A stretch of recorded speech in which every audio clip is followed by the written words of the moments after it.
2001 was the dawn of a new age for Formula One. Multiple new rookies had made their way onto the grid and would embark upon legendary careers in this series alone. Never mind what they would achieve outside of it, the first one of these new ones was Juan Pablo Montoya. In the years before this, he won the Formula 3000 Championship and the Kart World Series, the two premier championships below Formula One at the time, and he would be driving for Williams in a time where there was still very much a threat. Down the rear of the grid, Minardi were never a threat, but they would have an ace up their sleeve this year in the form of Fernando Alonso. He had only had 2 years of junior Formula racing under his belt, but that was enough for him to be promoted to the big dance. The PS01 was a hunk of junk, but the Lord of the Eyebrows was about to prove his worth. And the third rookie, driving for Sauber, was a young Finn who had been found asleep under the table of his motorhome 30 minutes before the start of his first race. Who else could it have been but recently crowned Formula Renault UK champion, Kimi Raikkonen? All these dudes had earned their keep to get here, and they were going to prove their worth to stay here. They would create massive fan bases and would win multiple world championships between them. All are lauded as living legends and could hang with the best of them, although there was a rift in that last one.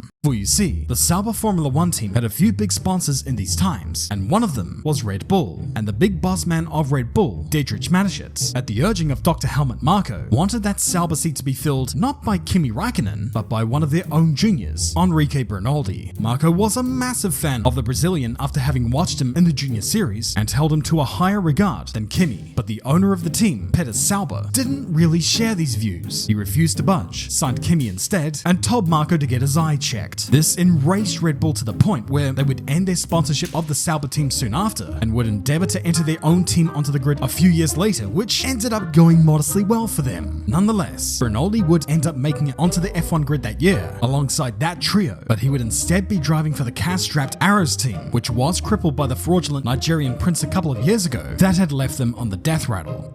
Yeah. That happened. Bernoldi came into the championship with modest expectations. After all, his junior career was pretty good, even if the last 2 years were kinda blah. But short of holding up the McLaren of David Coulthard in Monaco that one time, no one really remembers anything that he did or that he even existed. Within a season and a half, his F1 career, along with the team that he was with, fizzled, burned out, and ended before he would even have a chance to spread his wings. And I bring all of this up because the similarities of what happened in the year 2001 are uncannily similar to what they are today.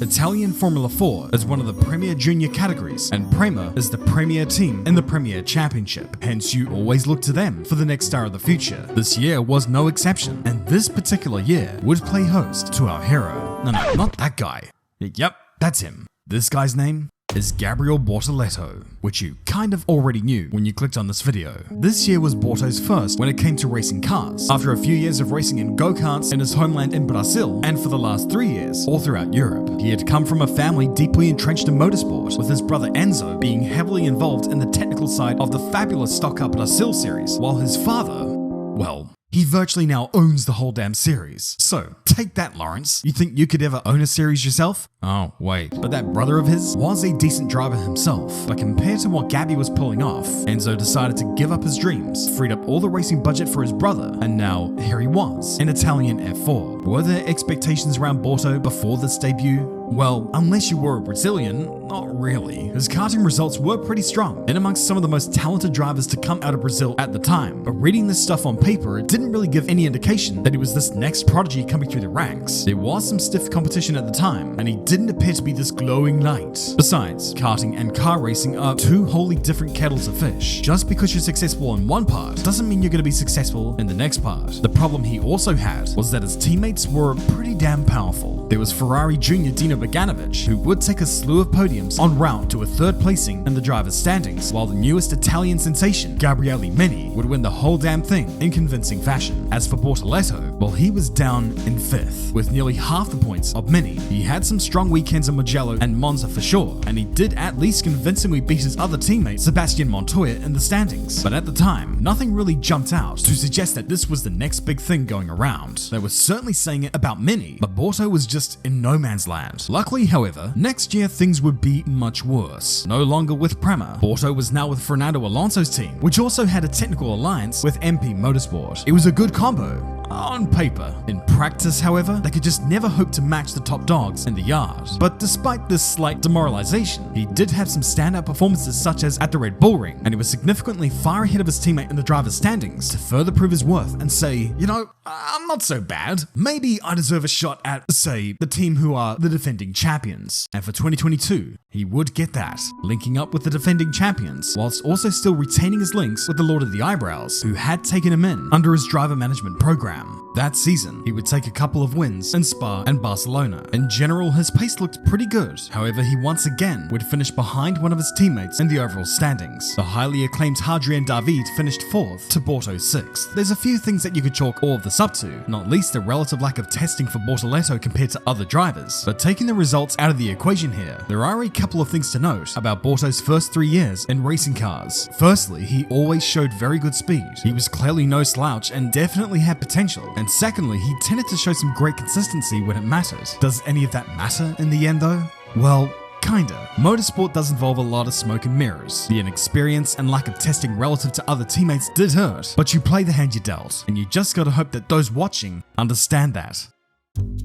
For 2023, he would leave Formula Regional behind and venture up to Formula 3, driving for Trident. Heading into the season, nobody was really giving him any amount of notice. With how recent years have gone, the Prema team were almost certainly the guaranteed title-winning team, and thus the 3 drivers in that team were generally considered the 3 championship contenders. But even just within the realms of Trident, the watching public weren't even favouring Borto for that. But beneath the facade of a junior racing campaign that had largely flown under the radar, there was a dude yearning to prove himself in good machinery.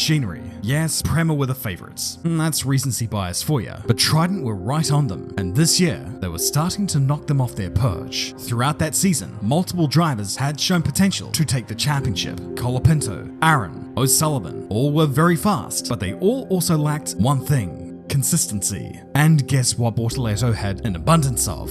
Yeah, you guessed it, Dora the Explorer. While others suffered from inconsistent pace or a fondness for walls, Borto's run from the Bahrain feature race up to the round in Spa was nothing short of remarkable. He may have only captured 2 race wins that season, but because of his consistent points haul, he was all but virtually guaranteed the championship a couple of rounds out from the actual end. And in slightly anticlimactic fashion, he secured the championship in Monza during qualifying. He went in as an outsider, but emerged as a convincing champion. Because he had flown under the radar, no one really expected anything of him, but now they knew who he was, and now everyone was jumping on the bandwagon, including the McLaren Formula 1 team, who, under the guise of Zach Brown, was rejuvenating its dormant junior team and essentially placing Borto as their best hope for the future, alongside Ugo Chuku. Of course, becoming the champion in Formula 3 means one has to move on. The next step was logical: Formula 2. Now, Formula 2 is the championship with the most eyes on it when it comes to junior formula racing. It is the final step in the junior formula ladder before reaching the pinnacle of motorsport, Formula 1. However, in recent years, the championship had also been under a hell of a lot of scrutiny. Questions regarding parity and reliability has made this championship appear to be a bit of a gamble, a €3 million gamble at that. There are also drivers with varying levels of experience, and some with extreme budgets allowing for extra testing to help bolster their campaigns, and stacking the chips against those with lesser budgets, such as Borto. It doesn't seem fair, but that's motor racing for you. This shit is less fair than life itself. But with a new car and a largely new grid this year, it appeared that everything was pretty even Stevens this year. Well, that is, until you factor in Le Mecha Chrome. Still though, as they so often say, the cream does rise to the top. The first round that year in Bahrain was an awkward phase for the championship, as teams up and down the field scrambled to understand the behavior of this new piece of shit. The ones who appeared to have it all figured out was Rodin, with their driver Zay Maloney winning both races that weekend. But that was at least in race trim. In qualifying, however, the front row was completed by the Virtuosi team, which, you guessed it, was the team that Bortoleto was driving for. And because his teammate Kushmaini had celebrated his pole position by getting disqualified, Bortoleto had taken his maiden F2 pole position on debut. Even if it were kinda by default. He finished in the points in both races and left the first round 4th in the points. It was a good start. It was a very good start. But something happened, didn't it? In the next 2 rounds in Jeddah and Melbourne, he scored nada, zip, Squat. He was sent plummeting down the order in the standings, and even his teammate now had double his points tally. Some of it was self-induced, some of it was being in the wrong place at the wrong time, and some of it is down to the fact that the modern day F2 car is an absolute shitbox. Either way, them bandwagoners that insisted that he would be a shoo-in for this year's Formula 2 title fell pretty damn silent as the light began to fade for Gabby. Now all eyes instead were on Zane Maloney, Isaac Hadjar, and Paul Aaron. But what was really keeping Aaron in particular at the top of the standings was his consistency, for it appeared that every other driver on that grid would be a born-again Senna in one race, and then a born-again Senna in the other one. Doubling your points intake throughout the weekend then could really help. At Imola, Borto would take another pole position as well as his first podium of the season. He would nab another podium in the sprint race in Monaco, and while the majority of the results that he was getting were relatively unremarkable, he was once again tapping into that good old consistency spiel. He would book his first F2 victory at the Red Bull Ring a few rounds later, but at this stage, there was kind of little doubt as for who was going to win the title. Hadjar was way ahead in the driver's standings, a distance that required maintenance rather than attack, converting whatever the hell it was I just said into English. So long as Hadjar kept his nose clean and made as few mistakes as he could, he seemed a guaranteed bet for the title, as the points difference just seemed too great to overcome. If Borto was going to win the Schwindig, he was going to need an element of luck. Monza, a power paradise. If your engine is OP, then victory here is yours for the taking. Thus, Joshua Dirksen was clutching at his tinkle. Even with these land-borne boats, overtaking here is certainly not that tricky. You've got draft, DRS, the grace of God. All of that can help you pass your rivals here, but you know, getting a good qualifying position here, well, that does help too. So when Borto mucked up his qualifying and forced himself to start down the order, it made life just that little bit harder. But in the sprint race, he managed to climb up into the points. A spectacular effort, although what happened in the feature race, well, that was even more spectacular. In the early stages, he climbed all the way up to within reach of the points. He was on a slightly different strategy to most, and was holding out on pitting just in case something were to happen. And on lap 7, that something did end up happening, where Tomo Miyata pitched Dennis Hauger into a spin, bringing out the safety car, and Borto was able to make a cheap pit stop, spitting him out into 6th on the road with a much better placed car. He would end up cruising to victory in what many people described as the drive of the year. Now, was this a lucky win? Well, kind of, yeah. But then again, I marked out for Antonelli's win in Hungary under similar circumstances, so I'll just shut my yap for now. Besides, you make your own luck in the sport. Under the circumstances, Borto maxed out the result. You can't fault him just because of a safety car that he had nothing to do with. And given his pace early on, it appeared that he was on for a big points tally either way, and that is the mark of a champion. And that sentiment was starting to ring a bit more true once that checkered flag fell. Because at this stage in the championship, Bortoleto had closed right in on Hadjar's points lead, and when the Frenchman failed to score in Baku, Gabby had taken the lead from him. After being in an almost impossible scenario early on in the championship, here he was now, and with a close-fought battle in the Qatari desert, the championship finally came to a head in Abu Dhabi, and in that final race, it was virtually a winner-takes-all scenario. Bortoleto left off to a great start, but Hadjar was right on his gearbox, or at least that's what people thought. A few corners back, in reality, Hadjar had befallen that most foul of all creatures, the Mechachrome. In fact, a lot of that year, he just seemed to be completely let down by the equipment. Although to balance it out, there were times the boil went off his kettle way too easily. Bortoleto's consistency had paid off, but it wasn't even just purely that. His pace as well was strong throughout the entire year. Sounds kind of obvious when we're talking about the champion, but I say that because in all the conjecture about what could have been, what should have been, the state of the championship and whatever, Borto proved the entire year that he was no circumstantial champion, even if the pace wasn't immediately evident to some. Even if his season wasn't a domination you would expect out of a dude with this much hype, he had done everything that he needed to do, and now he was the champion. It also kind of helped that the pressure was somewhat alleviated heading into the weekend, as a few weeks prior, he would be confirmed to drive for the Sauber Formula 1 team full-time for 2 years, starting in 2025. This was almost a dream run to Formula 1. He had won the 2 most predominant titles in junior Formula racing. He had put everyone on notice, and what's more, he did it while donning a Senna tribute helmet and was actually doing it justice. Brazil, it seems, has found a new hero.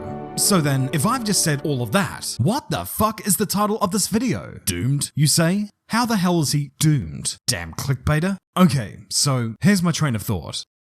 Sauber has historically been known to be a team to give young whippersnappers a chance at the big time, a la Kimi Räikkönen back in 2001. They seem like a team that understands the concept of nurturing a driver rather than expecting results before they've even had a chance to be held up by Lance Stroll. You need to give a driver a full year to develop and then another year to spread their wings. Some drivers do reach that peak sooner, but that's the basic guideline. However, this team is in a transitional phase right now, with the takeover by Audi right around the corner. This is an entity that has had itchy feet about being in the sport pretty much ever since they announced their entry a while back. It seems that they'll be expecting results almost immediately, and that is not a good thing for a driver who is going to have to find his feet in a car that for the last few years has been pretty terrible. What's more, Nico Hülkenberg is his teammate. He is established and he is fast. He is a very good benchmark and people know it. And if Bortoleto struggles against him past the halfway mark of the season, they're gonna start holding his feet to the fire. We also have to keep in mind that initially, Audi wanted Carlos Sainz for that seat, and if that guy, or anyone on his level, decided that they wanted to come over after all, that could put Borto on the endangered species list, because I don't know if Audi wants a Germanless driver lineup either, unless of course, Bortoleto establishes himself as clearly the better driver this season. So I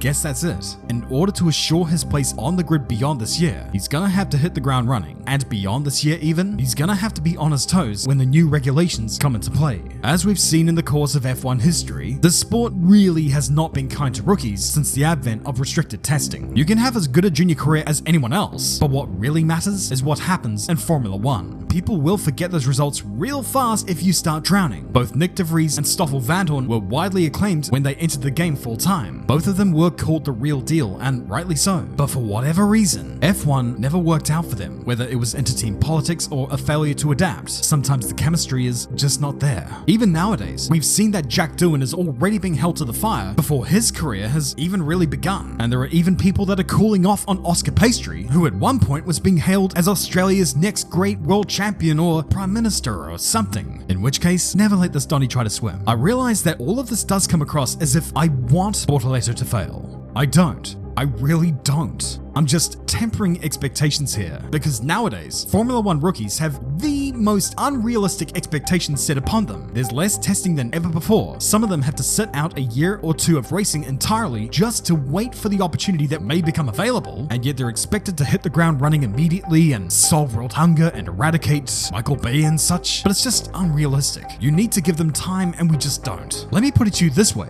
What are your expectations from him this year? To keep up with Hulk? To beat him? To finish within a couple of tenths of him? And what if he doesn't quite keep up with those expectations? Is he all of a sudden a scrub? Of course, we can all be keyboard warriors here and pretend to know stuff, but the only opinions that really matter are those of Audi, and their temperament right now is akin to that of a cat in a bath. It wouldn't surprise me if they keep up the trope of new teams finding a scapegoat for their early struggles, and typically that scapegoat would be the lesser experienced or slower driver in that team. I know that I'm dealing with intangibles here, which some people don't like, but to some extent, the trajectory that Bortoleto is currently on is very similar to that of the guy that I mentioned at the start of this piece, Enrique Bernoldi. He started his F1 career in a team with an average car, went up against an established benchmark of a teammate, and debuted in a class of rookies which is perhaps the best there have been in years, which so happened to include a dude called Kimi. Yes, the junior results weren't quite the same. This so-called benchmark teammate was Jos Verstappen, and I dare compare these rookies to Montoya, to Räikkönen, and to Eyebrows. I've heard of reaching Josh, but this is a new one, and I do concede those points. It's not a like for like, it's just similar. It gives off those vibes. And in that respect, the biggest difference is perhaps the weight of expectations. It is far greater for Bortoleto than it ever was for Bernoldi, because Bernoldi was always viewed as the lesser of all those debutants, even back then. But nowadays, it almost seems as if Bortoleto is the flavor of the month, the driver said to be most likely to succeed of all those rookies. You know who is saying that right now? One of those 2001 debutants, the Lord of the Eyebrows himself. So we got all those expectations, all of that hype, and he's going into a team where it's going to be increasingly harder to show off his stuff. He's not done as much testing as Kimi Antonelli does. He doesn't have the race mileage that Oliver Behrman does, and arguably doesn't quite have the support that Isaac Hadjar does. And unless he lives up to those expectations in as short a time as possible, it could very well end up spelling out that dreaded four-letter word. But you know, the last couple of years, Borto's kind of made a habit of defying the odds and proving people wrong. I guess in that respect, there's no reason why he can't do it again. Maybe he won't be so doomed, after all.